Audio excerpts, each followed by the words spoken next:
The Life and Adventures of Robinson Crusoe by Daniel Defoe. Chapter 11. Finds print of man's foot on the sand. It would have made a stoic smile to have seen me and my little family sit down to dinner. There was my Majesty the Prince and Lord of the whole island. I had the lives of all my subjects at my absolute command. I could hang, draw, give liberty, and take it away, and no rebels among all my subjects. Then to see how like a king I dined, too, all alone, attended by my servants. Paul, as if he had been my favourite, was the only person permitted to talk to me. My dog, who was now grown old and crazy, and had found no species to multiply his kind upon, sat always at my right hand, and two cats, one on one side of the table and one on the other, expecting now and then a bit from my hand as a mark of especial favour. But these were not the two cats which I brought on shore at first, for they were both of them dead, and had been interred near my habitation by my own hand, but one of them having multiplied by I know not what kind of creature.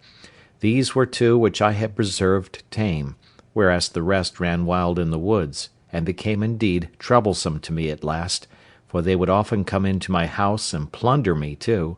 till at last I was obliged to shoot them, and did kill a great many. At length they left me. With this attendance, and in this plentiful manner I lived, neither could I be said to want anything but society, and of that, some time after this, I was likely to have too much.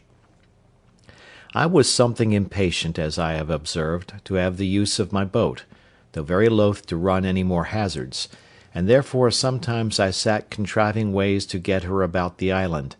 and at other times I sat myself down contented enough without her.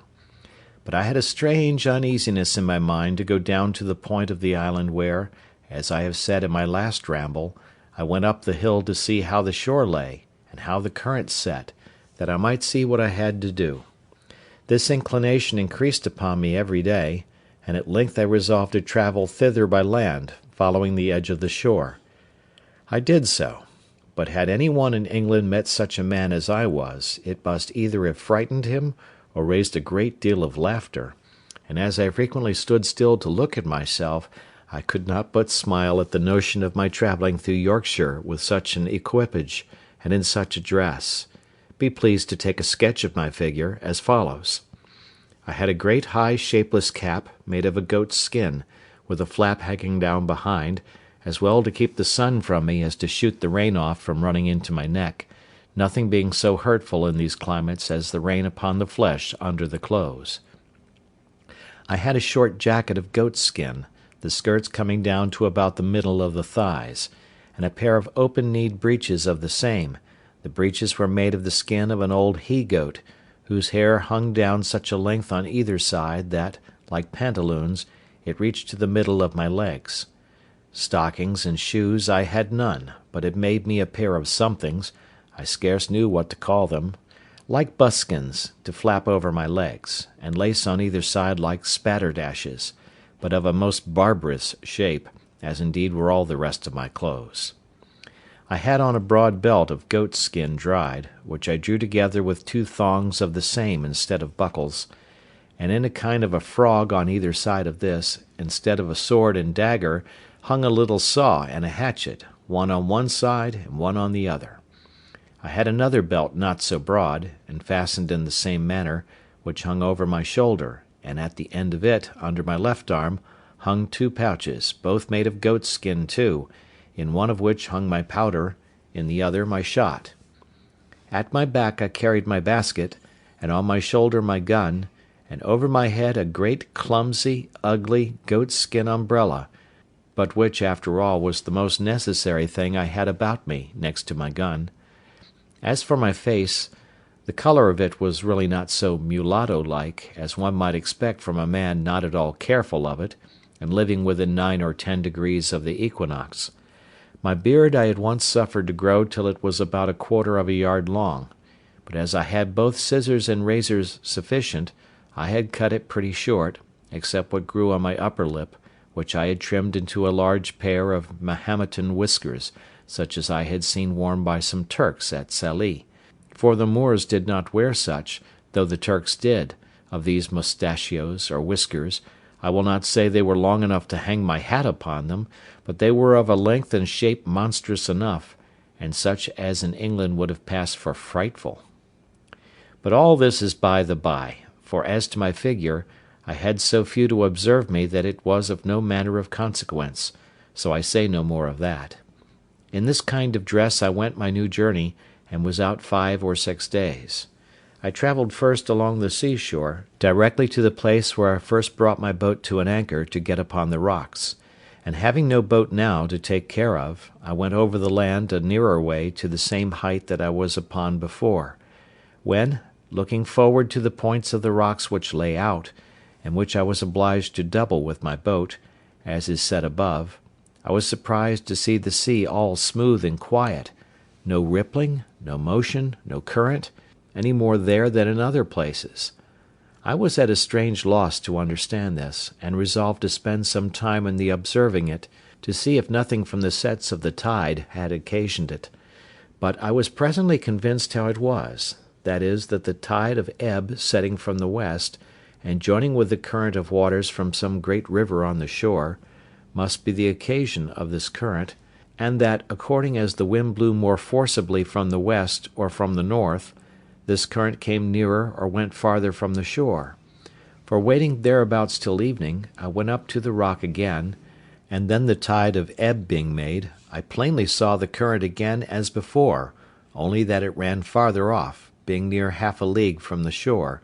whereas in my case it set close upon the shore, and hurried me and my canoe along with it, which at another time it would not have done. This observation convinced me that I had nothing to do but to observe the ebbing and the flowing of the tide, and I might very easily bring my boat about the island again. But when I began to think of putting it in practice, I had such terror upon my spirits at the remembrance of the danger I had been in, that I could not think of it again with any patience. But, on the contrary, I took up another resolution, which was more safe, though more laborious, and this was, that I would build, or rather make, me another periagua or canoe, and so have one for one side of the island, and one for the other. You are to understand that now I had, as I may call it, 2 plantations in the island, one my little fortification or tent, with a wall about it, under the rock, with a cave behind me, which by this time I had enlarged into several apartments or caves, one within another. One of these, which was the driest and largest, and had a door out beyond my wall or fortification, that is to say, beyond where my wall joined to the rock, was all filled up with the large earthen pots of which I have given an account, and with 14 or 15 great baskets, which would hold 5 or 6 bushels each, where I laid up my stores of provisions, especially my corn, some in the ear, cut off short from the straw, and the other rubbed out with my hand. As for my wall, made as before, with long stakes or piles, those piles grew all like trees, and were by this time grown so big, and spread so very much, that there was not the least appearance to any one's view of any habitation behind them. Near this dwelling of mine, but a little farther within the land, and upon lower ground, lay my 2 pieces of corn land, which I kept duly cultivated and sowed, and which duly yielded me their harvest in its season, and whenever I had occasion for more corn, I had more land adjoining as fit as that. Besides this, I had my country seat, and I had now a tolerable plantation there also. For first, I had my little bower, as I called it, which I kept in repair; that is to say, I kept the hedge which encircled it constantly fitted up to its usual height, the ladder standing always in the inside. I kept the trees, which at first were no more than stakes, but were now grown very firm and tall, always cut, so that they might spread and grow thick and wild, and make the more agreeable shade, which they did effectually, to my mind. In the middle of this I had my tent always standing, being a piece of a sail spread over poles, set up for that purpose, and which never wanted any repair or renewing, and under this I had made me a squab or couch with the skins of the creatures I had killed, and with other soft things, and a blanket laid on them, such as belonged to our sea bedding, which I had saved, and a great watchcoat to cover me. And here, whenever I had occasion to be absent from my chief seat, I took up my country habitation. Adjoining to this I had my enclosures for my cattle, that is to say, my goats, and I had taken an inconceivable deal of pains to fence and enclose this ground. I was so anxious to see it kept entire, lest the goats should break through, that I never left off till, with infinite labour, I had stuck the outside of the hedge so full of small stakes, and so near to one another, that it was rather a pale than a hedge, and there was scarce room to put a hand through between them; which afterwards, when those stakes grew, as they all did in the next rainy season, made the enclosure strong like a wall, indeed stronger than any wall. This will testify for me that I was not idle, and that I spared no pains to bring to pass whatever appeared necessary for my comfortable support; for I considered the keeping up a breed of tame creatures thus at my hand would be a living magazine of flesh, milk, butter, and cheese for me as long as I lived in the place, if it were to be 40 years, and that keeping them in my reach depended entirely upon my perfecting my enclosures to such a degree that I might be sure of keeping them together; which by this method, indeed, I so effectually secured, that when these little stakes began to grow, I had planted them so very thick that I was forced to pull some of them up again. In this place also I had my grapes growing, which I principally depended on for my winter store of raisins, and which I never failed to preserve very carefully, as the best and most agreeable dainty of my whole diet; and indeed they were not only agreeable, but medicinal, wholesome, nourishing, and refreshing to the last degree. As this was also about half-way between my other habitation and the place where I had laid up my boat, I generally stayed and lay here in my way thither, for I used frequently to visit my boat, and I kept all things about or belonging to her in very good order. Sometimes I went out in her to divert myself, but no more hazardous voyages would I go, scarcely ever above a stone's cast or two from the shore, I was so apprehensive of being hurried out of my knowledge again by the currents or winds, or any other accident. But now I come to a new scene of my life. It happened one day, about noon, going towards my boat, I was exceedingly surprised with the print of a man's naked foot on the shore, which was very plain to be seen on the sand. I stood like one thunderstruck, or as if I had seen an apparition. I listened, I looked round me, but I could hear nothing, nor see anything. I went up to a rising ground to look farther. I went up the shore and down the shore, but it was all one. I could see no other impression but that one. I went to it again to see if there were any more, and to observe if it might not be my fancy, but there was no room for that, for there was exactly the print of a foot, toes, heel, and every part of a foot. How it came thither I knew not, nor could I in the least imagine;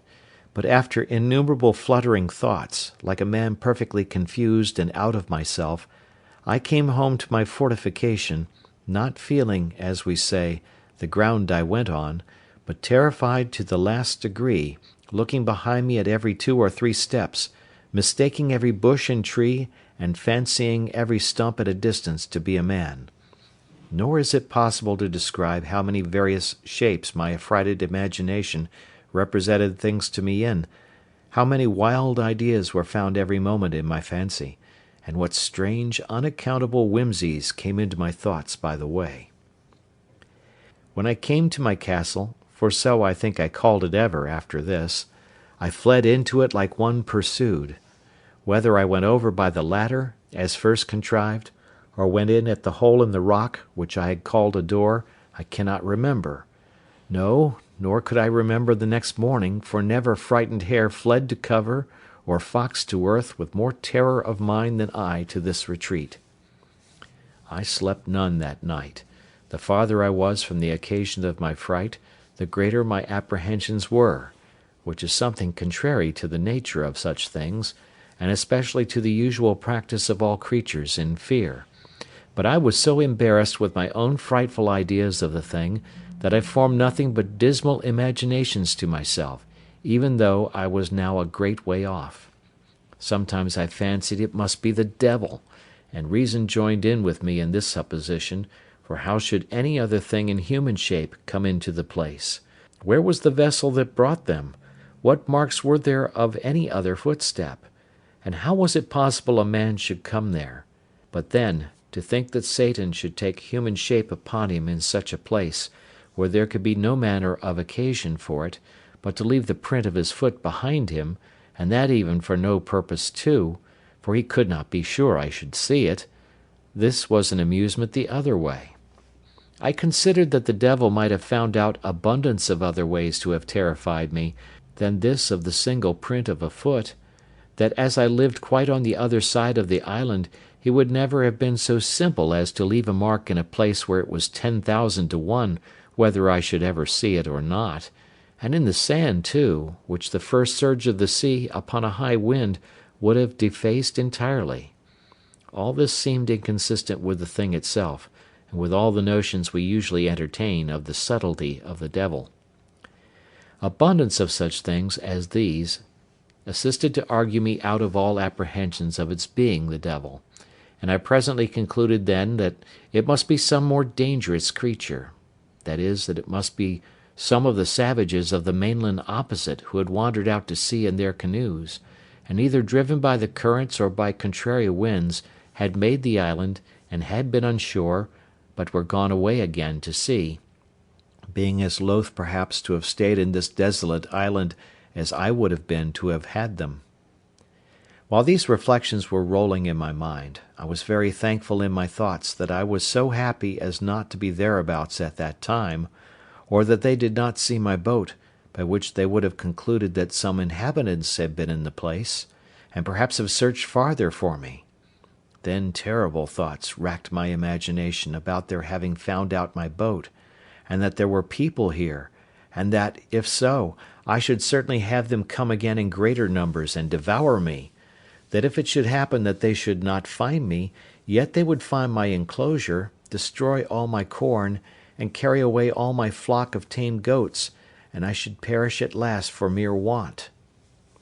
Thus my fear banished all my religious hope, all that former confidence in God, which was founded upon such wonderful experience as I had had of his goodness, as if he that had fed me by miracle hitherto could not preserve by his power the provision which he had made for me by his goodness. I reproached myself with my laziness, that would not sow any more corn one year than would just serve me till the next season, as if no accident could intervene to prevent my enjoying the crop that was upon the ground; and this I thought so just a reproof, that I resolved for the future to have 2 or 3 years' corn beforehand, so that, whatever might come, I might not perish for want of bread. How strange a chequer work of Providence is the life of man! And by what secret different springs are the affections hurried about, as different circumstances present! To-day we love what tomorrow we hate; to-day we seek what tomorrow we shun; to-day we desire what tomorrow we fear, nay, even tremble at the apprehensions of. This was exemplified in me at this time, in the most lively manner imaginable, for I, whose only affliction was that I seemed banished from human society, that I was alone, circumscribed by the boundless ocean, cut off from mankind, and condemned to what I call silent life, that I was as one whom heaven thought not worthy to be numbered among the living, or to appear among the rest of his creatures, that to have seen one of my own species would have seemed to me a raising me from death to life, and the greatest blessing that heaven itself, next to the supreme blessing of salvation, could bestow. I say, that I should now tremble at the very apprehensions of seeing a man, and was ready to sink into the ground at but the shadow or silent appearance of a man having set his foot in the island. Such is the uneven state of human life, and it afforded me a great many curious speculations afterwards, when I had a little recovered my first surprise. I considered that this was the station of life the infinitely wise and good providence of God had determined for me, that as I could not foresee what the ends of divine wisdom might be in all this, so I was not to dispute his sovereignty, who, as I was his creature, had an undoubted right, by creation, to govern and dispose of me absolutely as he thought fit, and who, as I was a creature that had offended him, had likewise a judicial right to condemn me to what punishment he thought fit, and that it was my part to submit to bear his indignation, because I had sinned against him. I then reflected, that as God, who was not only righteous but omnipotent, had thought fit thus to punish and afflict me, so he was able to deliver me, that if he did not think fit to do so, it was my unquestioned duty to resign myself absolutely and entirely to his will; and, on the other hand, it was my duty also to hope in him, pray to him, and quietly to attend to the dictates and directions of his daily providence. These thoughts took me up many hours, days, nay, I may say weeks and months, and one particular effect of my cogitations on this occasion I cannot omit. One morning early, lying in my bed, and filled with thoughts about my danger from the appearances of savages, I found it discomposed me very much, upon which these words of the Scripture came into my thoughts: "Call upon me in the day of trouble, and I will deliver thee, and thou shalt glorify me." Upon this, rising cheerfully out of my bed, my heart was not only comforted, but I was guided and encouraged to pray earnestly to God for deliverance. When I had done praying, I took up my Bible, and opening it to read, the first words that presented to me were, "Wait on the Lord, and be of good cheer, and he shall strengthen thy heart. Wait, I say, on the Lord." It is impossible to express the comfort this gave me. In answer, I thankfully laid down the book, and was no more sad, at least on that occasion. In the middle of these cogitations, apprehensions, and reflections, it came into my thoughts one day that all this might be a mere chimera of my own, and that this foot might be the print of my own foot when I came on shore from my boat. This cheered me up a little too, and I began to persuade myself it was all a delusion, that it was nothing else but my own foot, and why might I not come that way from the boat, as well as I was going that way to the boat? Again, I considered also that I could by no means tell for certain where I had trod, and where I had not, and that if at last this was only the print of my own foot, I had played the part of those fools who try to make stories of spectres and apparitions, and then are frightened at them more than anybody. Now I began to take courage, and to peep abroad again, for I had not stirred out of my castle for 3 days and nights, so that I began to starve for provisions, for I had little or nothing within doors but some barley cakes and water. Then I knew that my goats wanted to be milked too, which usually was my evening diversion, and the poor creatures were in great pain and inconvenience for want of it, and indeed it almost spoiled some of them, and almost dried up their milk. Encouraging myself, therefore, with the belief that this was nothing but the print of one of my own feet, and that I might be truly said to start at my own shadow, I began to go abroad again, and went to my country house to milk my flock, but to see with what fear I went forward, how often I looked behind me, how I was ready every now and then to lay down my basket and run for my life, it would have made any one have thought I was haunted with an evil conscience, or that I had been lately most terribly frightened, and so indeed I had. However, I went down thus 2 or 3 days, and having seen nothing, I began to be a little bolder, and to think there was really nothing in it but my own imagination; but I could not persuade myself fully of this till I should go down to the shore again, and see this print of a foot, and measure it by my own, and see if there was any similitude or fitness, that I might be assured it was my own foot. But when I came to the place, first, it appeared evidently to me that when I laid up my boat I could not possibly be on shore anywhere thereabouts. Secondly, when I came to measure the mark with my own foot, I found my foot not so large by a great deal. Both these things filled my head with new imaginations, and gave me the vapours again to the highest degree, so that I shook with cold like one in an ague, and I went home again filled with the belief that some man or men had been on shore there, or, in short, that the island was inhabited, and I might be surprised before I was aware, and what course to take for my security I knew not. Oh, what ridiculous resolutions men take when possessed with fear! It deprives them of the use of those means which reason offers for their relief. The first thing I proposed to myself was, to throw down my enclosures, and turn all my tame cattle wild into the woods, lest the enemy should find them, and then frequent the island in prospect of the same or the like booty. Then the simple thing of digging up my 2 cornfields, lest they should find such a grain there, and still be prompted to frequent the island. Then to demolish my bower and tent, that they might not see any vestiges of habitation, and be prompted to look farther, in order to find out the persons inhabiting. These were the subjects of the first night's cogitations after I was come home again, while the apprehensions which had so overrun my mind were fresh upon me, and my head was full of vapours. Thus fear of danger is 10,000 times more terrifying than danger itself, when apparent to the eyes,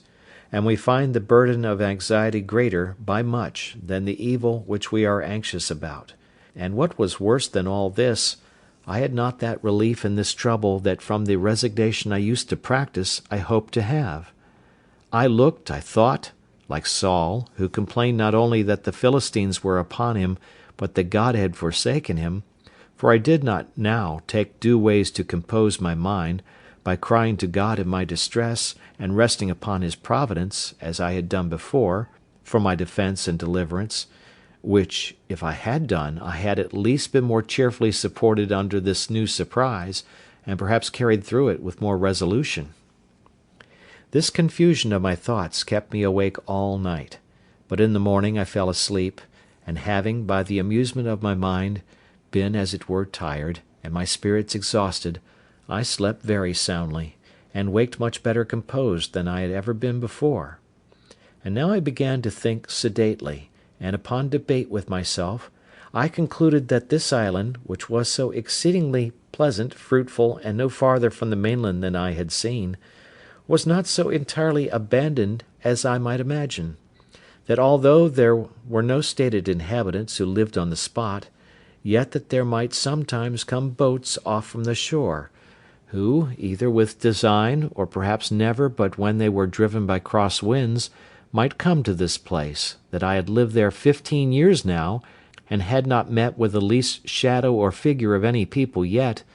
and that, if at any time they should be driven here, it was probable they went away again as soon as ever they could, seeing they had never thought fit to fix here upon any occasion;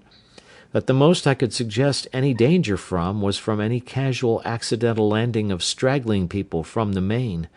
who, as it was likely, if they were driven hither, were here against their wills; so they made no stay here, but went off again with all possible speed, seldom staying one night on shore, lest they should not have the help of the tides and daylight back again; and that therefore I had nothing to do but to consider of some safe retreat, in case I should see any savages land upon the spot. Now I began sorely to repent that I had dug my cave so large as to bring a door through again, which door, as I said, came out beyond where my fortification joined to the rock. Upon maturely considering this, therefore, I resolved to draw me a second fortification, in the manner of a semicircle, at a distance from my wall, just where I had planted a double row of trees about 12 years before, of which I made mention;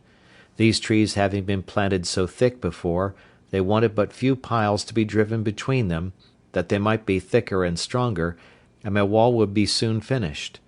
So that I had now a double wall, and my outer wall was thickened with pieces of timber, old cables, and everything I could think of, to make it strong,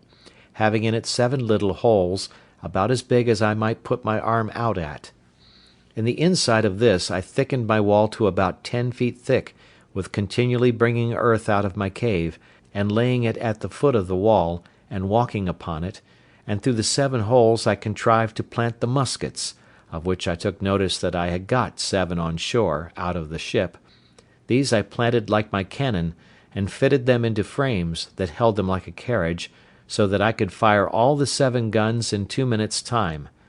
This wall I was many a weary month in finishing, and yet never thought myself safe till it was done. When this was done, I stuck all the ground without my wall, for a great length every way, as full with stakes or sticks of the osier-like wood, which I found so apt to grow,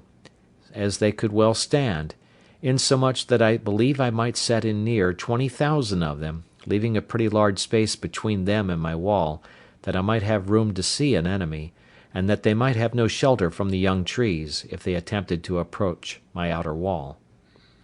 Thus in 2 years' time I had a thick grove, and in 5 or 6 years' time I had a wood before my dwelling, growing so monstrously thick and strong that it was indeed perfectly impassable, and no men, of what kind soever, could ever imagine that there was anything beyond it, much less a habitation. As to the way which I proposed to myself to go in and out, for I left no avenue, it was by setting 2 ladders, one to a part of the rock which was low, and then broke in, and left room to place another ladder upon that, so when the 2 ladders were taken down no man living could come down to me without doing himself mischief, and if they had come down they were still on the outside of my outer wall. Thus I took all the measures human prudence could suggest for my own preservation, and it will be seen at length that they were not altogether without just reason, though I foresaw nothing at that time more than my mere fear suggested to me. End of Chapter 11. Chapter 12. A Cave Retreat.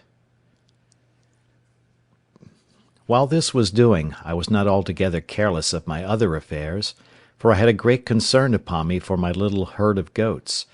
They were not only a ready supply to me on every occasion, and began to be sufficient for me, without the expense of powder and shot, but also without the fatigue of hunting after the wild ones, and I was loath to lose the advantage of them, and to have them all to nurse up over again. For this purpose, after long consideration, I could think of but 2 ways to preserve them. One was, to find another convenient place to dig a cave underground, and to drive them into it every night; and the other was to enclose 2 or 3 little bits of land, remote from one another, and as much concealed as I could, where I might keep about 6 young goats in each place, so that if any disaster happened to the flock in general, I might be able to raise them again with little trouble and time; and this, though it would require a good deal of time and labour, I thought was the most rational design. Accordingly, I spent some time to find out the most retired parts of the island, and I pitched upon one, which was as private indeed as my heart could wish. It was a little damp piece of ground in the middle of the hollow and thick woods, where, as is observed, I almost lost myself once before, endeavouring to come back that way from the eastern part of the island. Here I found a clear piece of land, nearly 3 acres, so surrounded with woods that it was almost an enclosure by nature; at least it did not want near so much labour to make it so as the other piece of ground I had worked so hard at. I immediately went to work with this piece of ground, and in less than a month's time I had so fenced it round that my flock, or herd, call it which you please, which were not so wild now as at first they might be supposed to be, were well enough secured in it.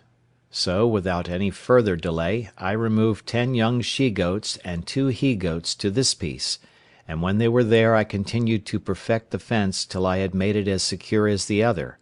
which, however, I did at more leisure, and it took me up more time by a great deal.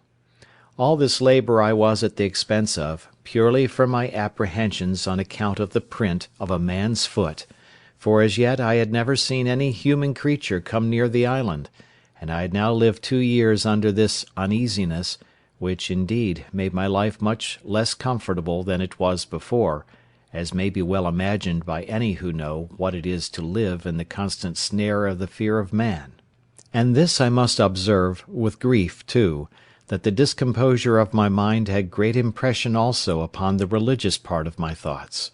for the dread and terror of falling into the hands of savages and cannibals lay so upon my spirits,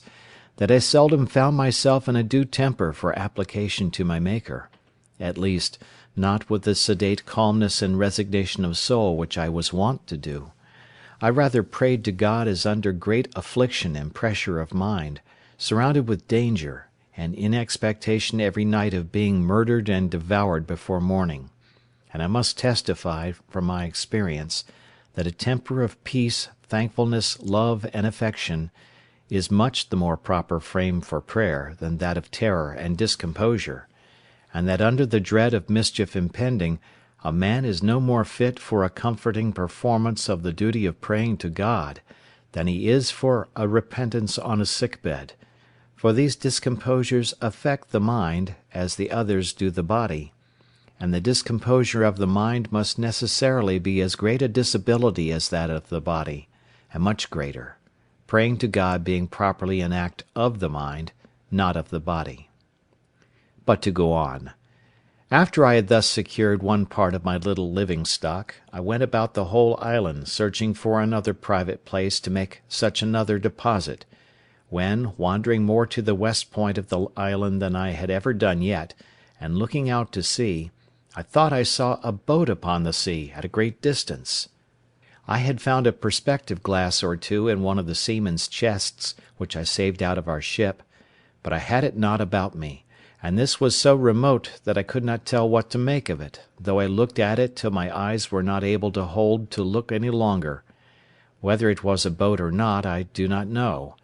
but as I descended from the hill I could see no more of it, so I gave it over. Only I resolved to go no more out without a perspective glass in my pocket. When I was come down the hill to the end of the island, where indeed I had never been before,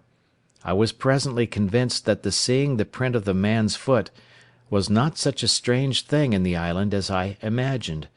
but that it was a special providence that I was cast upon the side of the island where the savages never came. I should easily have known that nothing was more frequent than for the canoes from the main, when they happened to be a little too far out at sea, to shoot over to that side of the island for harbour. Likewise, as they often met and fought in their canoes, the victors, having taken any prisoners, would bring them over to the shore, where, according to their dreadful customs, being all cannibals, they would kill and eat them, of which hereafter. When I was come down the hill to the shore, as I said above, being the southwest point of the island, I was perfectly confounded and amazed, nor is it possible for me to express the horror of my mind at seeing the shore spread with skulls, hands, feet, and other bones of human bodies, and particularly I observed a place where there had been a fire made, and a circle dug in the earth, like a cockpit, where I supposed the savage wretches had sat down to their human feastings upon the bodies of their fellow creatures. I was so astonished with the sight of these things, that I entertained no notions of any danger to myself from it for a long while. All my apprehensions were buried in the thoughts of such a pitch of inhuman, hellish brutality, and the horror of the degeneracy of human nature, which, though I had heard of it often, yet I never had so near a view of before. In short, I turned away my face from the horrid spectacle, my stomach grew sick, and I was just at the point of fainting, when nature discharged the disorder from my stomach, and having vomited with uncommon violence, I was a little relieved, but could not bear to stay in the place a moment, so I got up the hill again with all the speed I could, and walked on towards my own habitation. When I came a little out of that part of the island I stood still a while, as amazed, and then, recovering myself, I looked up with the utmost affection of my soul, and with a flood of tears in my eyes gave God thanks, that had cast my first lot in a part of the world where I was distinguished from such dreadful creatures as these, and that, though I had esteemed my present condition very miserable, had yet given me so many comforts in it, that I had still more to give thanks for than to complain of; and this, above all, that I had, even in this miserable condition, been comforted with the knowledge of Himself, and the hope of His blessing, which was a felicity more than sufficiently equivalent to all the misery which I had suffered or could suffer. In this frame of thankfulness I went home to my castle, and began to be much easier now, as to the safety of my circumstances, than ever I was before, for I observed that these wretches never came to this island in search of what they could get, perhaps not seeking, not wanting, or not expecting anything here, and having often, no doubt, been up the covered, woody part of it without finding anything to their purpose. I knew I had been here now almost 18 years, and never saw the least footsteps of human creature there before, and I might be 18 years more as entirely concealed as I was now, if I did not discover myself to them, which I had no manner of occasion to do, it being my only business to keep myself entirely concealed where I was, unless I found a better sort of creatures than cannibals to make myself known to. Yet I entertained such an abhorrence of the savage wretches that I have been speaking of, and of the wretched, inhuman custom of their devouring and eating one another up, that I continued pensive and sad, and kept close within my own circle for almost 2 years after this. When I say my own circle, I mean by it my 3 plantations, that is, my castle, my country seat, which I called my bower, and my enclosure in the woods. Nor did I look after this for any other use than an enclosure for my goats, for the aversion which nature gave me to these hellish wretches was such, that I was as fearful of seeing them as of seeing the devil himself. I did not so much as go to look after my boat all this time, but began rather to think of making another, for I could not think of ever making any more attempts to bring the other boat round the island to me, lest I should meet with some of these creatures at sea, in which case, if I had happened to have fallen into their hands, I knew what would have been my lot. Time, however, and the satisfaction I had that I was in no danger of being discovered by these people, began to wear off my uneasiness about them, and I began to live just in the same composed manner as before, only with this difference, that I used more caution, and kept my eyes more about me than I did before, lest I should happen to be seen by any of them, and particularly I was more cautious of firing my gun, lest any of them, being on the island, should happen to hear it. It was, therefore, a very good providence to me that I had furnished myself with a tame breed of goats, and that I had no need to hunt any more about the woods or shoot at them, and if I did catch any of them after this, it was by traps and snares, as I had done before, so that for 2 years after this I believe I never fired my gun once off, though I never went out without it; and what was more, as I saved 3 pistols out of the ship, I always carried them out with me, or at least 2 of them, sticking them in my goatskin belt. I also furbished up one of the great cutlasses that I had out of the ship, and made me a belt to hang it on also, so that I was now a most formidable fellow to look at when I went abroad, if you add to the former description of myself the particular of 2 pistols and a broadsword hanging at my side in a belt, but without a scabbard. Things going on thus, as I have said, for some time, I seemed, excepting these cautions, to be reduced to my former calm, sedate way of living. All these things tended to show me more and more how far my condition was from being miserable, compared to some others, nay, to many other particulars of life which it may have pleased God to have made my lot. It put me upon reflecting how little repining there would be among mankind, at any condition of life, if people would rather compare their condition with those that were worse, in order to be thankful, than by always comparing them with those which are better, to assist their murmurings and complainings. As in my present condition there were not really many things which I wanted, so indeed I thought that the frights I had been in about these savage wretches, and the concern I had been in for my own preservation, had taken off the edge of my invention, for my own conveniences, and I had dropped a good design, which I had once bent my thoughts upon, and that was to try if I could not make some of my barley into malt, and then try to brew myself some beer. This was really a whimsical thought, and I reproved myself often for the simplicity of it, for I presently saw there would be the want of several things necessary to the making my beer that it would be impossible for me to supply, as first, casks to preserve it in, which was a thing that, as I have observed already, I could never compass. No, though I spent not only many days, but weeks, nay, months, in attempting it, but to no purpose. In the next place, I had no hops to make it keep, no yeast to make it work, no copper or kettle to make it boil, and yet with all these things wanting, I verily believe, had not the frights and terrors I was in about the savages intervened, I had undertaken it, and perhaps brought it to pass too, for I seldom gave anything over without accomplishing it, when once I had it in my head to begin it. But my invention now ran quite another way. For night and day I could think of nothing but how I might destroy some of the monsters in their cruel, bloody entertainment, and if possible save the victim they should bring hither to destroy. It would take up a larger volume than this whole work is intended to be to set down all the contrivances I hatched, or rather brooded upon, in my thoughts, for the destroying these creatures, or at least frightening them so as to prevent their coming hither any more.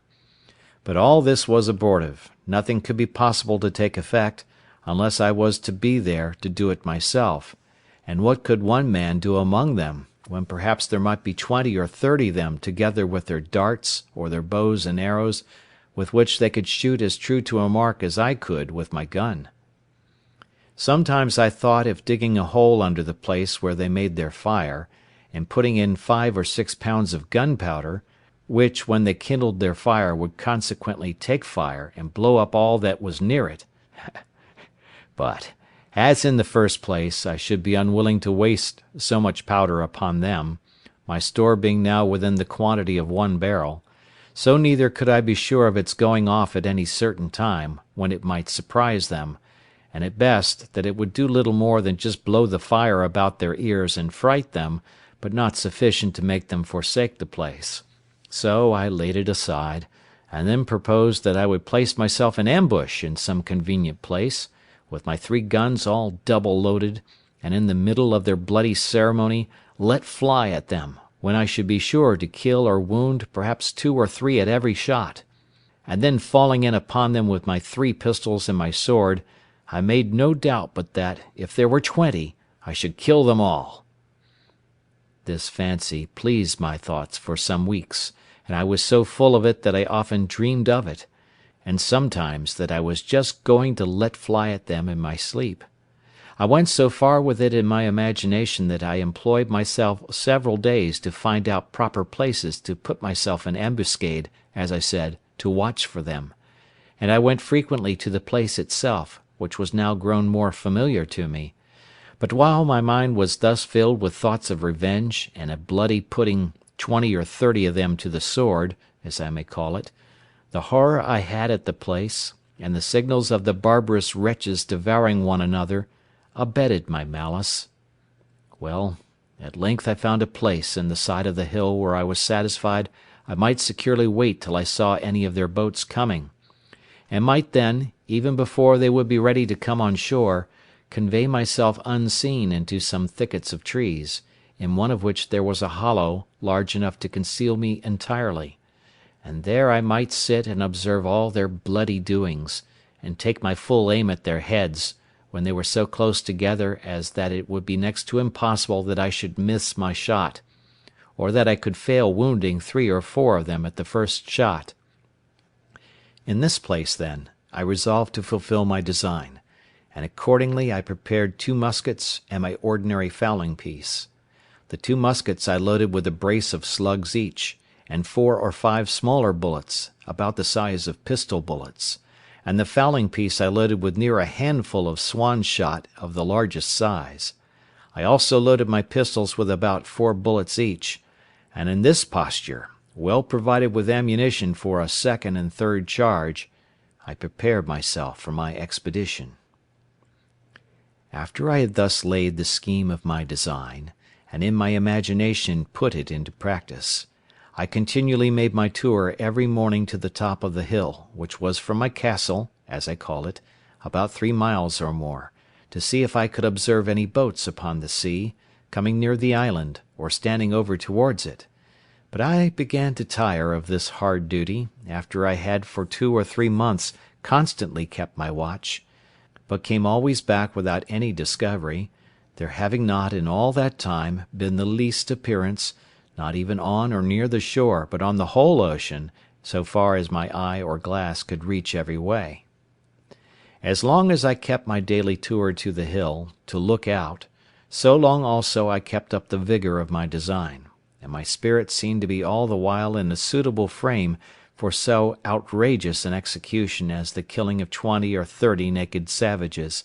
for an offence which I had not at all entered into any discussion of in my thoughts, any farther than my passions were at first fired by the horror I conceived at the unnatural custom of the people of that country, who, it seems, had been suffered by Providence, in his wise disposition of the world, to have no other guide than that of their own abominable and vitiated passions,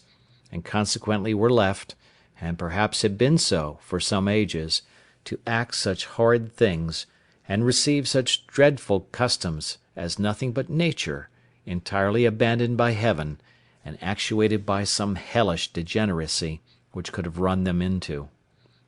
But now, when, as I have said, I began to be weary of the fruitless excursion which I made so long and so far every morning in vain, so my opinion of the action itself began to alter, and I began, with cooler and calmer thoughts, to consider what I was going to engage in,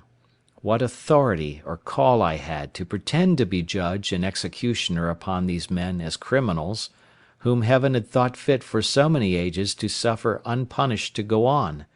and to be, as it were, the executioners of his judgments one upon another; how far these people were offenders against me, and what right I had to engage in the quarrel of that blood which they shed promiscuously upon one another. I debated this very often with myself thus: how do I know what God himself judges in this particular case? It is certain these people do not commit this as a crime. It is not against their own consciences reproving, or their light reproaching them. They do not know it to be an offence, and then commit it in defiance of divine justice, as we do in almost all the sins we commit. They think it no more a crime to kill a captive taken in war than we do to kill an ox, or to eat human flesh than we do to eat mutton. When I considered this a little, it followed necessarily that I was certainly in the wrong, that these people were not murderers, in the sense that I had before condemned them in my thoughts, any more than those Christians were murderers who often put to death the prisoners taken in battle, or more frequently, upon many occasions, put whole troops of men to the sword, without giving quarter, though they threw down their arms and submitted. In the next place, it occurred to me that although the usage they gave one another was thus brutish and inhuman, yet it was really nothing to me. These people had done me no injury; that if they attempted, or I saw it necessary, for my own immediate preservation, to fall upon them, something might be said for it; but that I was yet out of their power, and they really had no knowledge of me, and consequently no design upon me, and therefore it could not be just for me to fall upon them; that this would justify the conduct of the Spaniards in all their barbarities practised in America, where they destroyed millions of these people, who, however they were idolaters and barbarians, and had several bloody and barbarous rites in their customs, such as sacrificing human bodies to their idols, were yet, as to the Spaniards, very innocent people, and that the rooting them out of the country is spoken of with the utmost abhorrence and detestation by even the Spaniards themselves at this time, and by all other Christian nations of Europe, as a mere butchery, a bloody and unnatural piece of cruelty, unjustifiable either to God or man, and for which the very name of a Spaniard is reckoned to be frightful and terrible to all people of humanity or of Christian compassion; as if the kingdom of Spain were particularly eminent for the produce of a race of men who were without principles of tenderness, or the common bowels of pity to the miserable, which is reckoned to be a mark of generous temper in the mind. These considerations really put me to a pause, and to a kind of a full stop, and I began by little and little to be off my design, and to conclude I had taken wrong measures in my resolution to attack the savages, and that it was not my business to meddle with them unless they first attacked me, and this it was my business, if possible, to prevent; but that, if I were discovered and attacked by them, I knew my duty. On the other hand, I argued with myself that this really was the way not to deliver myself, but entirely to ruin and destroy myself; for unless I was sure to kill every one that not only should be on shore at that time, but that should ever come on shore afterwards, if but one of them escaped to tell their country people what had happened, they would come over again by thousands to revenge the death of their fellows, and I should only bring upon myself a certain destruction, which at present I had no manner of occasion for. Upon the whole, I concluded that I ought, neither in principle nor in policy, one way or other, to concern myself in this affair; that my business was, by all means possible, to conceal myself from them, and not to leave the least sign for them to guess by that there were any living creatures upon the island, I mean of human shape. Religion joined in with this prudential resolution, and I was convinced now, many ways, that I was perfectly out of my duty when I was laying all my bloody schemes for the destruction of innocent creatures, I mean innocent as to me. As to the crimes they were guilty of towards one another, I had nothing to do with them; they were national, and I ought to leave them to the justice of God, who is the governor of nations, and knows how, by national punishments, to make a just retribution for national offences, and to bring public judgments upon those who offend in a public manner, by such ways as best please Him. This appeared so clear to me now, that nothing was a greater satisfaction to me than that I had not been suffered to do a thing which I now saw so much reason to believe would have been no less a sin than that of wilful murder, if I had committed it; and I gave most humble thanks on my knees to God, that He had thus delivered me from blood guiltiness, beseeching Him to grant me the protection of His providence, that I might not fall into the hands of the barbarians, or that I might not lay my hands upon them, unless I had a more clear call from heaven to do it, in defence of my own life. In this disposition I continued for near a year after this, and so far was I from desiring an occasion for falling upon these wretches, that in all that time I never once went up the hill to see whether there were any of them in sight, or to know whether any of them had been on shore there or not, that I might not be tempted to renew any of my contrivances against them, or be provoked by any advantage that might present itself to fall upon them. Only this I did: I went and removed my boat, which I had on the other side of the island, and carried it down to the east end of the whole island, where I ran it into a little cove, which I found under some high rocks, and where I knew, by reason of the currents, the savages durst not, at least would not, come with their boats upon any account whatever. With my boat I carried away everything that I had left there belonging to her, though not necessary for the bear going thither, viz., a mast and sail which I had made for her, and a thing like an anchor, but which, indeed, could not be called either anchor or grapnel; however, it was the best I could make of its kind. All these I removed, that there might not be the least shadow for discovery, or appearance of any boat or of any human habitation upon the island. Besides this, I kept myself, as I said, more retired than ever, and seldom went from my cell except upon my constant employment to milk my she-goats and manage my little flock in the wood, which, as it was quite on the other part of the island, was out of danger, for certain. It was these savage people, who sometimes haunted this island, never came with any thoughts of finding anything here, and consequently never wandered off from the coast,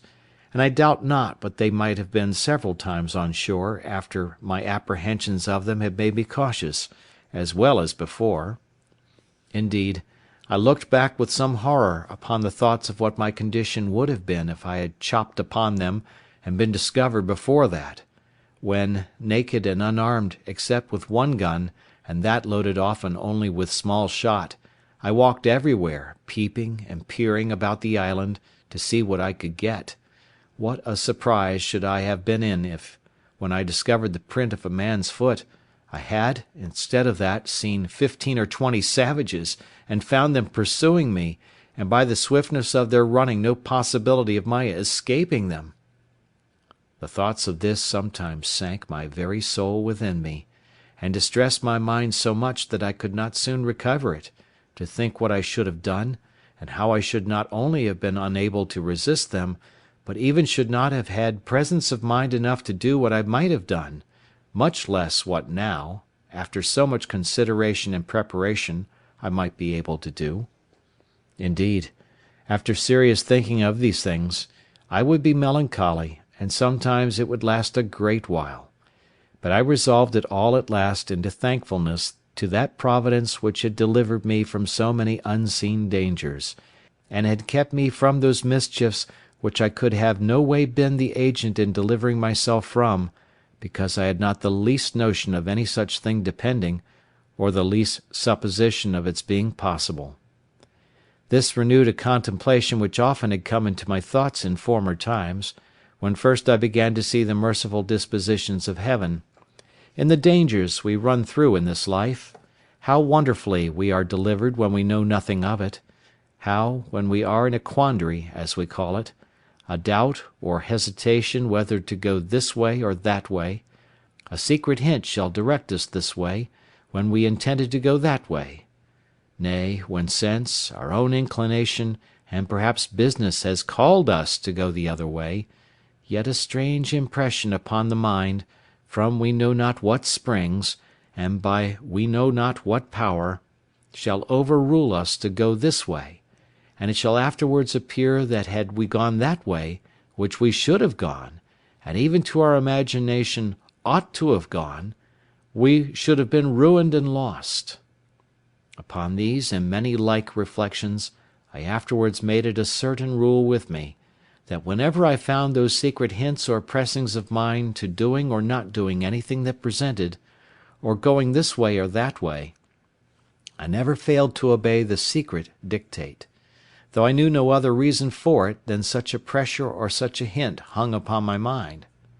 I could give many examples of the success of this conduct in the course of my life, but more especially in the latter part of my inhabiting this unhappy island,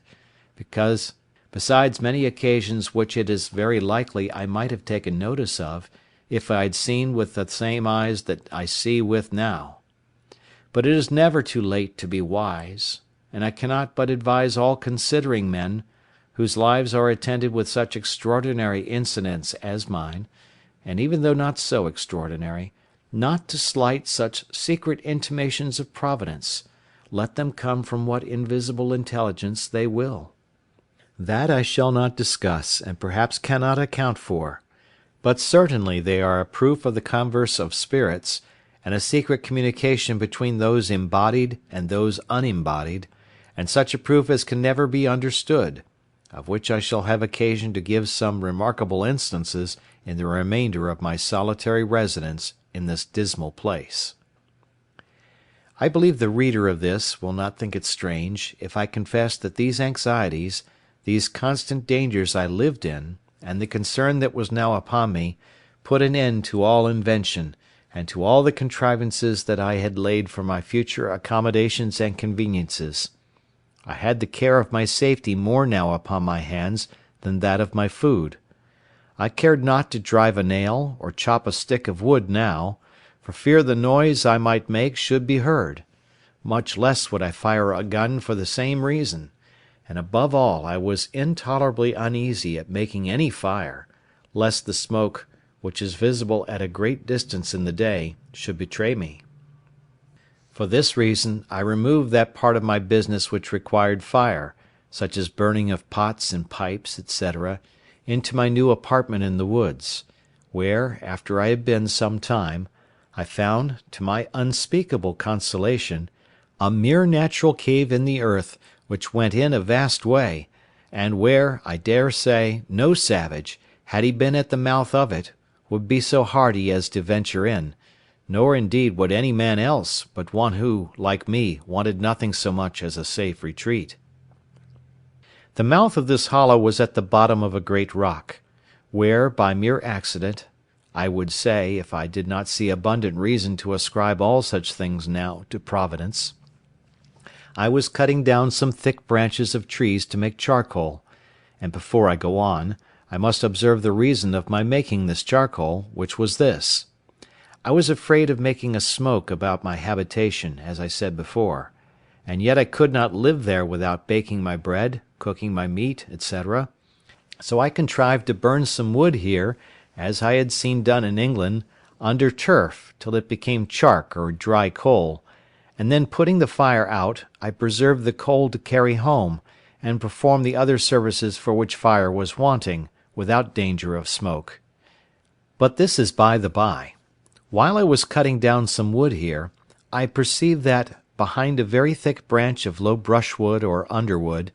there was a kind of hollow place. I was curious to look in it, and getting with difficulty into the mouth of it, I found it was pretty large, that is to say, sufficient for me to stand upright in it, and perhaps another with me.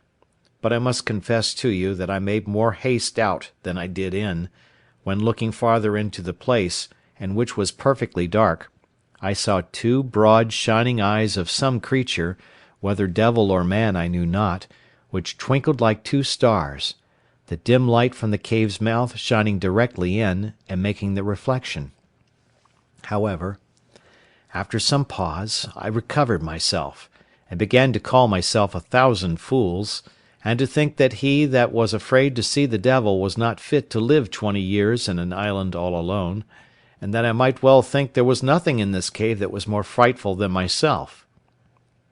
Upon this, plucking up my courage, I took up a firebrand, and in I rushed again, with the stick flaming in my hand. I had not gone 3 steps in before I was almost as frightened as before, for I heard a very loud sigh, like that of a man in some pain, and it was followed by a broken noise, as of words half expressed, and then a deep sigh again. I stepped back, and was indeed struck with such a surprise that it put me into a cold sweat, and if I had had a hat on my head, I will not answer for it that my hair might not have lifted it off. But still plucking up my spirits as well as I could,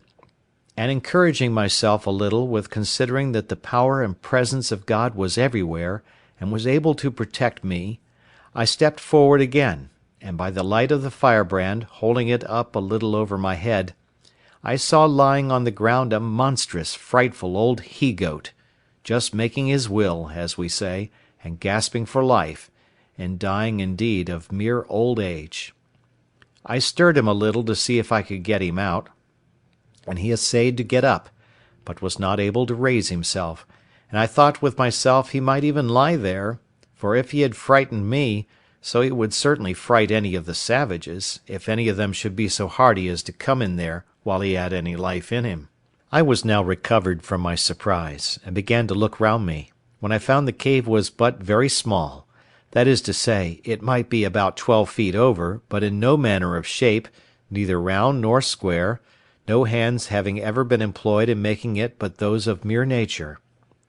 I observed also that there was a place at the farther side of it that went in further, but was so low that it required me to creep upon my hands and knees to go into it, and whither it went I knew not. So, having no candle, I gave it over for that time, but resolved to go again the next day provided with candles and a tinder box, which I had made of the lock of one of the muskets, with some wildfire in the pan. Accordingly, the next day I came provided with 6 large candles of my own making, for I made very good candles now of goat's tallow, but was hard set for candle wick, using sometimes rags or rope yarn, and sometimes the dried rind of a weed like nettles. And going into this low place I was obliged to creep upon all fours, as I have said, almost 10 yards, which, by the way, I thought was a venture bold enough, considering that I knew not how far it might go, nor what was beyond it. When I had got through the strait, I found the roof rose higher up, I believe near 20 feet, but never was such a glorious sight seen in the island, I dare say, as it was to look round the sides and roof of this vault, or cave. The wall reflected 100,000 lights to me from my 2 candles. What it was in the rock, whether diamonds or any other precious stones, or gold which I rather supposed it to be, I knew not. The place I was in was a most delightful cavity or grotto, though perfectly dark. The floor was dry and level, and had a sort of a small loose gravel upon it, so that there was no nauseous or venomous creature to be seen, neither was there any damp or wet on the sides or roof. The only difficulty in it was the entrance, which, however, as it was a place of security, and such a retreat as I wanted,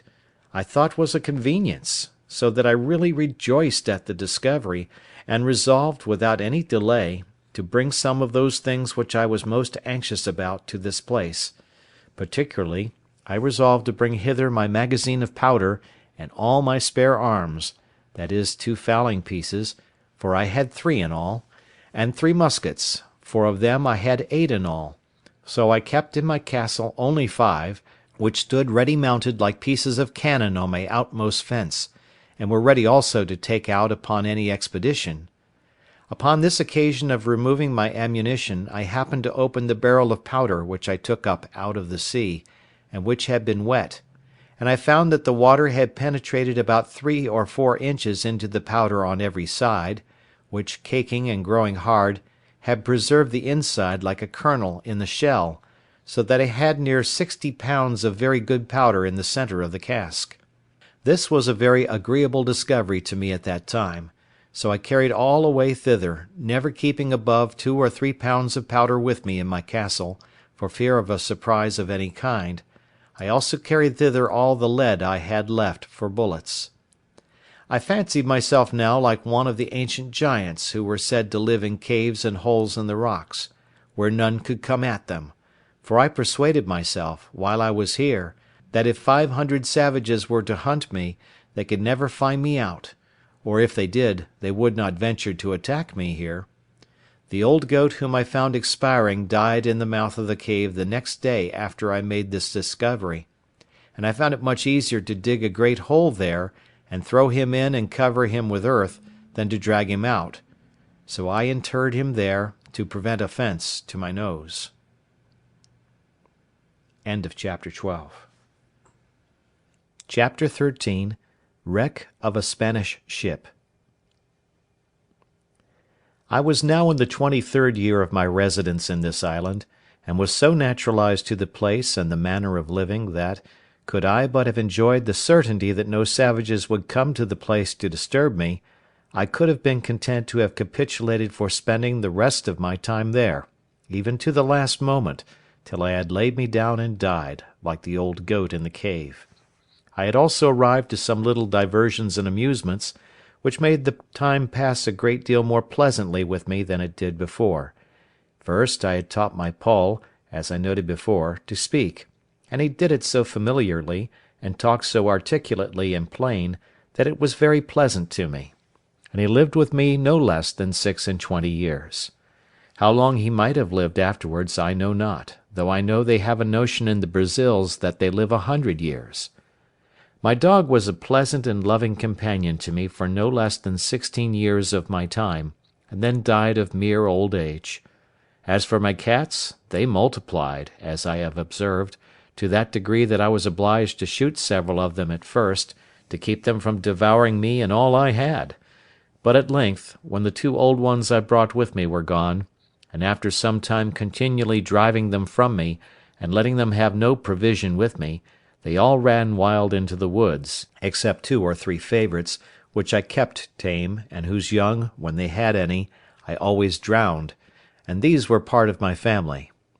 Besides these I always kept 2 or 3 household kids about me, whom I taught to feed out of my hand, and I had 2 more parrots, which talked pretty well, and would all call "Robinson Crusoe," but none like my first, nor indeed did I take the pains with any of them that I had done with him. I had also several tame sea fowls, whose name I knew not, that I caught upon the shore, and cut their wings; and the little stakes which I had planted before my castle wall being now grown up to a good thick grove, these fowls all lived among these low trees, and bred there, which was very agreeable to me, so that, as I said above, I began to be very well contented with the life I led, if I could have been secured from the dread of the savages. But it was otherwise directed, and it may not be amiss for all people who shall meet with my story to make this just observation from it: how frequently, in the course of our lives, the evil which in itself we seek most to shun, and which, when we are fallen into, is the most dreadful to us, is oftentimes the very means or door of our deliverance, by which alone we can be raised again from the affliction we are fallen into. I could give many examples of this in the course of my unaccountable life, but in nothing was it more particularly remarkable than in the circumstances of my last years of solitary residence in this island. It was now the month of December, as I said above, in my 23rd year, and this, being the southern solstice, for winter I cannot call it, was the particular time of my harvest, and required me to be pretty much abroad in the fields, when, going out early in the morning, even before it was thorough daylight, I was surprised with seeing a light of some fire upon the shore, at a distance from me of about 2 miles, toward that part of the island where I had observed some savages had been, as before, and not on the other side, but to my great affliction it was on my side of the island. I was indeed terribly surprised at the sight, and stopped short within my grove, not daring to go out, lest I might be surprised; and yet I had no more peace within, from the apprehensions I had that if these savages, in rambling over the island, should find my corn standing or cut, or any of my works or improvements, they would immediately conclude that there were people in the place, and would then never rest till they had found me out. In this extremity I went back directly to my castle, pulled up the ladder after me, and made all things without look as wild and natural as I could. Then I prepared myself within, putting myself in a posture of defence. I loaded all my cannon, as I called them, that is to say, my muskets, which were mounted upon my new fortification, and all my pistols, and resolved to defend myself to the last gasp, not forgetting seriously to commend myself to the divine protection, and earnestly to pray to God to deliver me out of the hands of the barbarians. I continued in this posture about 2 hours, and began to be impatient for intelligence abroad, for I had no spies to send out. After sitting a while longer, and musing what I should do in this case, I was not able to bear sitting in ignorance longer; so setting up my ladder to the side of the hill, where there was a flat place, as I observed before, and then pulling the ladder after me, I set it up again and mounted the top of the hill,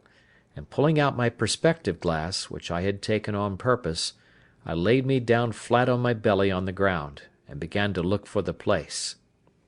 I presently found there were no less than 9 naked savages sitting round a small fire they had made, not to warm them, for they had no need of that, the weather being extremely hot, but, as I supposed, to dress some of their barbarous diet of human flesh which they had brought with them, whether alive or dead I could not tell. They had 2 canoes with them, which they had hauled up on to the shore, and as it was then ebb of tide, they seemed to me to wait for the return of the flood to go away again. It is not easy to imagine what confusion this sight put me into, especially seeing them come on my side of the island, and so near to me; but when I considered their coming must be always with the current of the ebb, I began afterwards to be more sedate in my mind, being satisfied that I might go abroad with safety all the time of the flood of tide, if they were not on shore before; and having made this observation, I went abroad about my harvest work with the more composure. As I expected, so it proved; for as soon as the tide made to the westward I saw them all take boat and row, or paddle as we call it, away.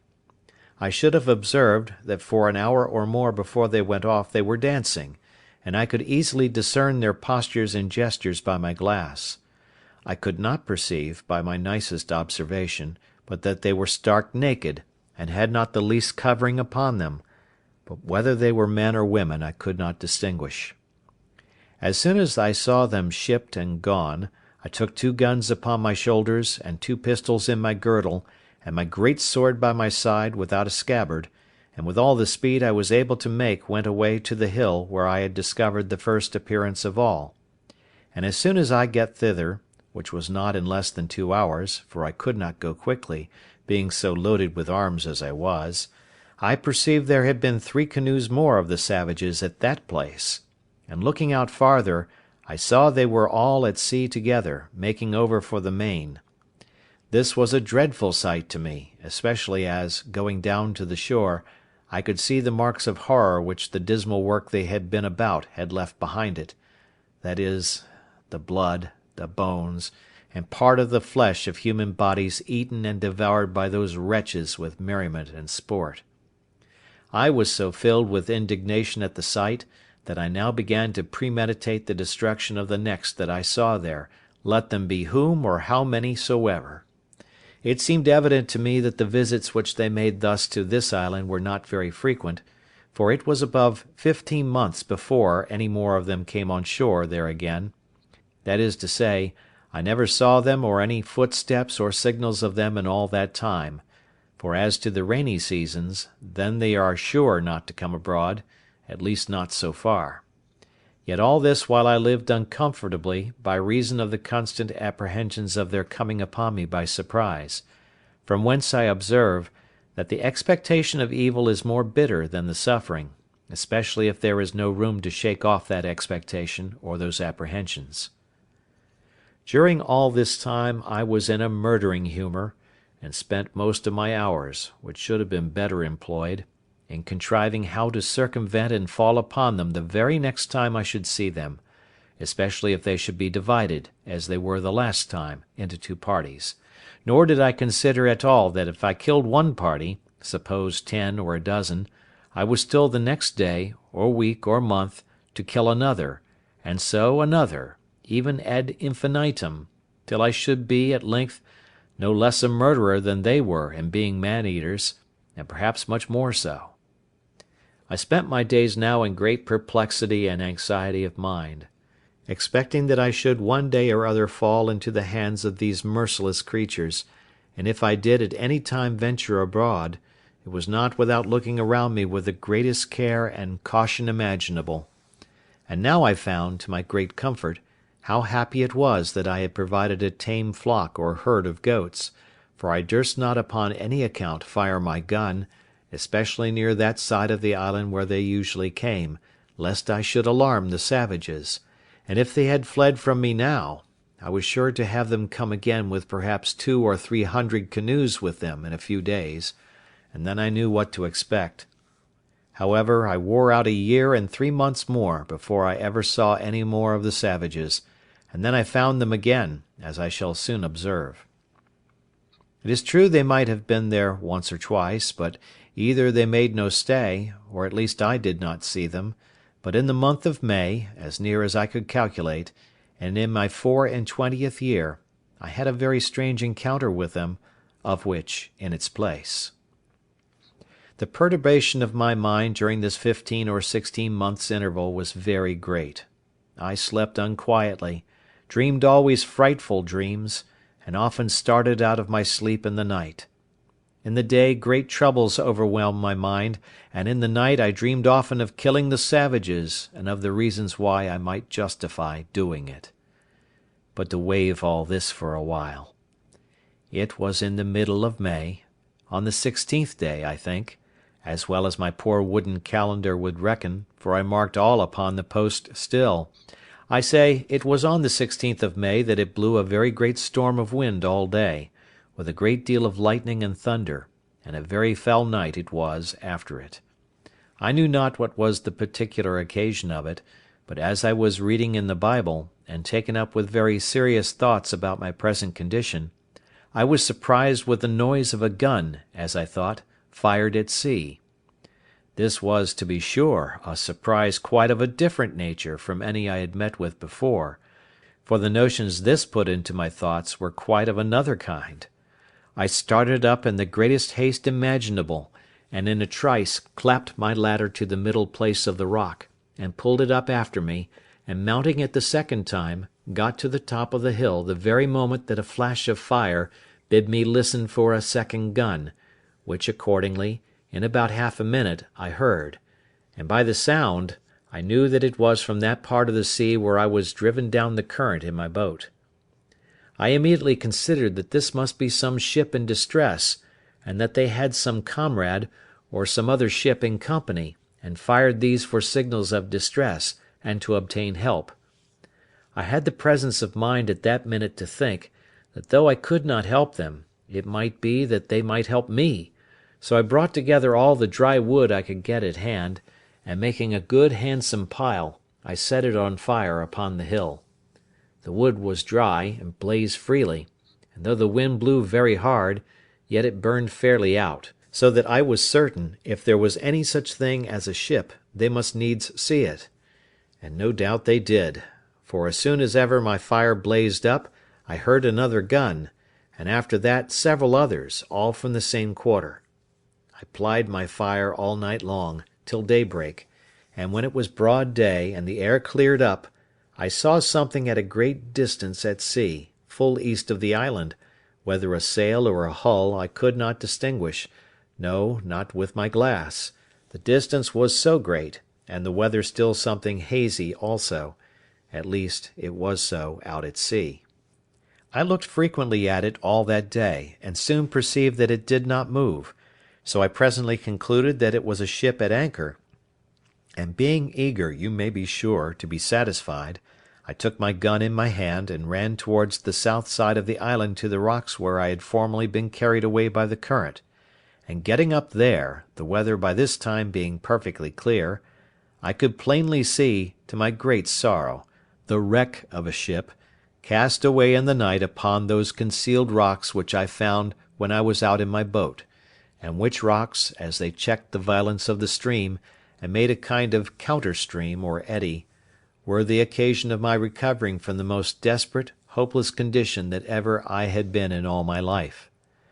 Thus, what is one man's safety is another man's destruction, for it seems these men, whoever they were, being out of their knowledge, and the rocks being wholly under water, had been driven upon them in the night, the wind blowing hard at east-north-east. Had they seen the island, as I must necessarily suppose they did not, they must, as I thought, have endeavoured to have saved themselves on shore by the help of their boat; but their firing off guns for help, especially when they saw, as I imagined, my fire, filled me with many thoughts. First, I imagined that upon seeing my light they might have put themselves into their boat, and endeavoured to make the shore, but that the sea running very high, they might have been cast away. Other times I imagined that they might have lost their boat before, as might be the case many ways, particularly by the breaking of the sea upon their ship, which many times obliged men to stave, or take in pieces, their boat, and sometimes to throw it overboard with their own hands. Other times I imagined they had some other ship or ships in company, who, upon the signals of distress they made, had taken them up and carried them off. Other times I fancied they were all gone off to sea in their boat, and being hurried away by the current that I had been formerly in, were carried out into the great ocean, where there was nothing but misery and perishing, and that, perhaps, they might by this time think of starving, and of being in a condition to eat one another. As all these were but conjectures at best, so, in the condition I was in, I could do no more than look upon the misery of the poor men and pity them, which had still this good effect upon my side, that it gave me more and more cause to give thanks to God, who had so happily and comfortably provided for me in my desolate condition, and that of 2 ships' companies, who were now cast away upon this part of the world, not one life should be spared but mine. I learned here again to observe that it is very rare that the providence of God casts us into any condition so low, or any misery so great, but we may see something or other to be thankful for, and may see others in worse circumstances than our own. Such certainly was the case of these men, of whom I could not so much as see room to suppose any were saved. Nothing could make it rational so much as to wish or expect that they did not all perish there, except the possibility only of their being taken up by another ship in company; and that this was but mere possibility indeed, for I saw not the least sign or appearance of any such thing. I cannot explain, by any possible energy of words, what a strange longing I felt in my soul upon this sight, breaking out sometimes thus: "Oh, that there had been but 1 or 2, nay, or but 1 soul saved out of this ship, to have escaped to me, that I might but have had one companion, one fellow creature, to have spoken to me, and to have conversed with. In all the time of my solitary life I never felt so earnest, so strong a desire after the society of my fellow creatures, or so deep a regret at the want of it. These were some secret springs in the affections which, when they are set a-going by some object in view, or, though not in view, yet rendered present to the mind by the power of imagination, that motion carries out the soul, by its impetuosity, to such violent, eager embracings of the object, that the absence of it is insupportable. Such were these earnest wishings that but one man had been saved. I believe I repeated the words, "Oh, that it had been but one!" 1,000 times, and my desires were so moved by it, that when I spoke the words my hands would clinch together, and my fingers would press the palms of my hands, so that if I had had any soft thing in my hand I should have crushed it involuntarily, and the teeth of my head would strike together, and set against one another so strong, that for some time I could not part them again. Let the naturalists explain these things, and the reason and manner of them. All I can do is to describe the fact, which was even surprising to me when I found it, though I knew not from whence it proceeded. It was doubtless the effect of ardent wishes, and of strong ideas formed in my mind, realizing the comfort which the conversation of one of my fellow Christians would have been to me. But it was not to be. Either their fate or mine, or both, forbade it. For, till the last year of my being on this island, I never knew whether any were saved out of that ship or no, and had only the affliction, some days after, to see the corpse of a drowned boy come on shore at the end of the island which was next the shipwreck. He had no clothes on but a seaman's waistcoat, a pair of open-kneed linen drawers, and a blue linen shirt, but nothing to direct me so much as to guess what nation he was of. He had nothing in his pockets but 2 pieces of 8 and a tobacco pipe. The last was to me of 10 times more value than the first. It was now calm, and I had a great mind to venture out in my boat to this wreck, not doubting but I might find something on board that might be useful to me. But that did not altogether press me so much as the possibility that there might be yet some living creature on board, whose life I might not only save, but might, by saving that life, comfort my own to the last degree, and this thought clung so to my heart that I could not be quiet night or day, but I must venture out in my boat on board this wreck; and committing the rest to God's providence, I thought the impression was so strong upon my mind that it could not be resisted, that it must come from some invisible direction, and that I should be wanting to myself if I did not go. Under the power of this impression I hastened back to my castle, prepared everything for my voyage, took a quantity of bread, a great pot of fresh water, a compass to steer by, a bottle of rum, for I had still a great deal of that left, and a basket of raisins, and thus, loading myself with everything necessary, I went down to my boat, got the water out of her, got her afloat, loaded all my cargo in her, and then went home again for more. My second cargo was a great bag of rice, the umbrella to set up over my head for a shade, another large pot of water, and about 2 dozen of small loaves or barley cakes, more than before, with a bottle of goat's milk and a cheese, all which with great labour and sweat I carried to my boat, and praying to God to direct my voyage, I put out, and rowing or paddling the canoe along the shore, came at last to the utmost point of the island on the north-east side. And now I was to launch out into the ocean, and either to venture or not to venture. I looked on the rapid currents which ran constantly on both sides of the island at a distance, and which were very terrible to me from the remembrance of the hazard I had been in before, and my heart began to fail me, for I foresaw that if I was driven into either of those currents, I should be carried a great way out to sea, and perhaps out of my reach or sight of the island again, and that then, as my boat was but small, if any little gale of wind should rise, I should be inevitably lost. These thoughts so oppressed my mind that I began to give over my enterprise, and having hauled my boat into a little creek on the shore, I stepped out, and sat down upon a rising bit of ground, very pensive and anxious, between fear and desire, about my voyage,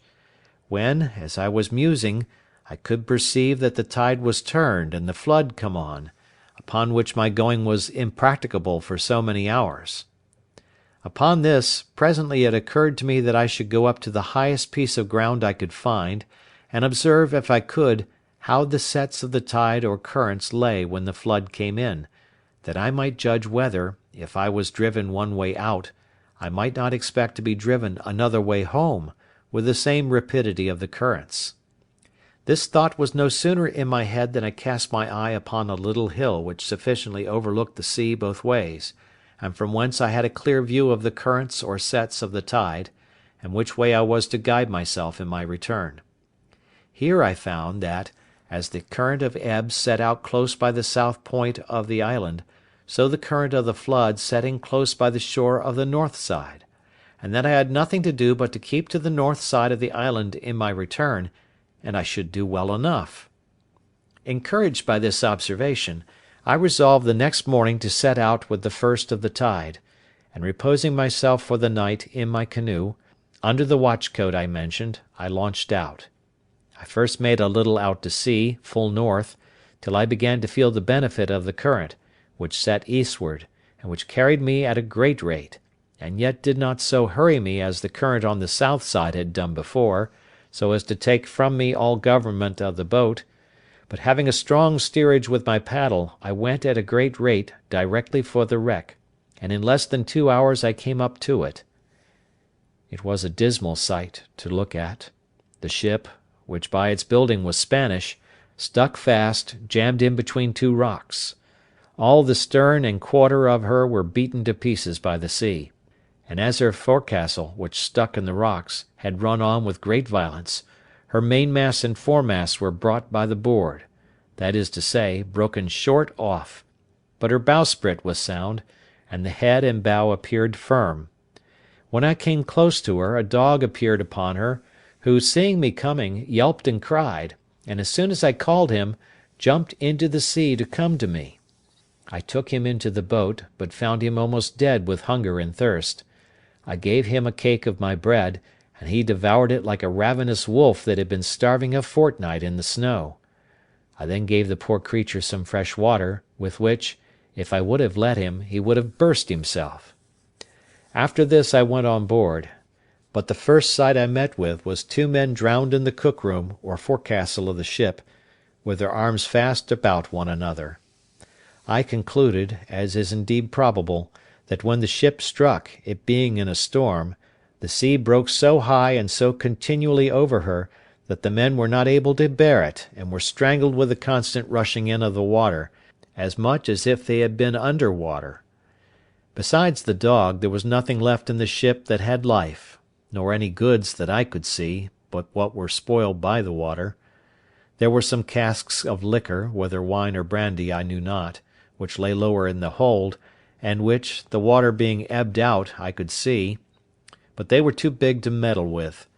I saw several chests, which I believe belonged to some of the seamen, and I got 2 of them into the boat, without examining what was in them. Had the stern of the ship been fixed, and the forepart broken off, I am persuaded I might have made a good voyage, for by what I found in those 2 chests I had room to suppose the ship had a great deal of wealth on board, and, if I may guess from the course she steered, she must have been bound from Buenos Aires, or the Rio de la Plata, in the south part of America, beyond the Brazils to the Havana, in the Gulf of Mexico, and so perhaps to Spain. She had, no doubt, a great treasure in her, but of no use at that time to anybody, and what became of the crew I then knew not. I found, besides these chests, a little cask full of liquor, of about 20 gallons, which I got into my boat with much difficulty. There were several muskets in the cabin, and a great powder horn, with about 4 pounds of powder in it. As for the muskets, I had no occasion for them, so I left them, but took the powder horn. I took a fire shovel and tongs, which I wanted extremely, as also 2 little brass kettles, a copper pot to make chocolate, and a gridiron; and with this cargo and the dog I came away, the tide beginning to make home again, and the same evening, about an hour within night, I reached the island again, weary and fatigued to the last degree. I reposed that night in the boat, and in the morning I resolved to harbour what I had got in my new cave, and not carry it home to my castle. After refreshing myself, I got all my cargo on shore, and began to examine the particulars. The cask of liquor I found to be a kind of rum, but not such as we had at the Brazils, and in a word, not at all good. But when I came to open the chests, I found several things of great use to me. For example, I found in one a fine case of bottles, of an extraordinary kind, and filled with cordial waters, fine and very good. The bottles held about 3 pints each, and were tipped with silver. I found 2 pots of very good succades, or sweetmeats, so fastened also on the top that the salt water had not hurt them, and 2 more of the same, which the water had spoiled.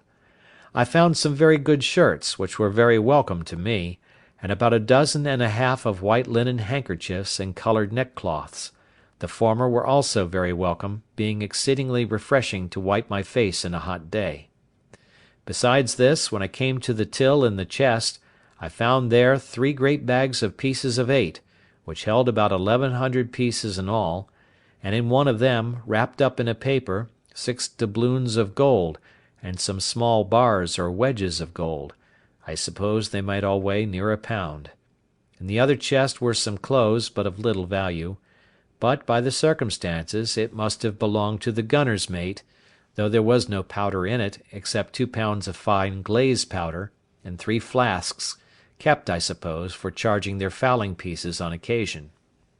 Upon the whole, I got very little by this voyage that was of any use to me; for, as to the money, I had no manner of occasion for it; it was to me as the dirt under my feet, and I would have given it all for 3 or 4 pair of English shoes and stockings, which were things I greatly wanted, but had had none on my feet for many years. I had, indeed, got 2 pair of shoes now, which I took off the feet of 2 drowned men whom I saw in the wreck,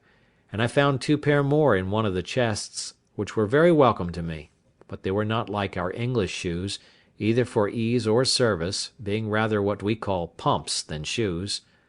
I found in this seaman's chest about 50 pieces of 8, in reals, but no gold.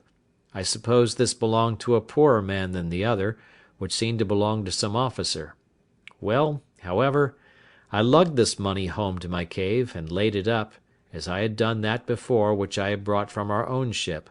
but it was a great pity, as I said, that the other part of this ship had not come to my share, for I am satisfied I might have loaded my canoe several times over with money, and, thought I, if I ever escape to England, it might lie here safe enough till I come again and fetch it. End of chapter 13.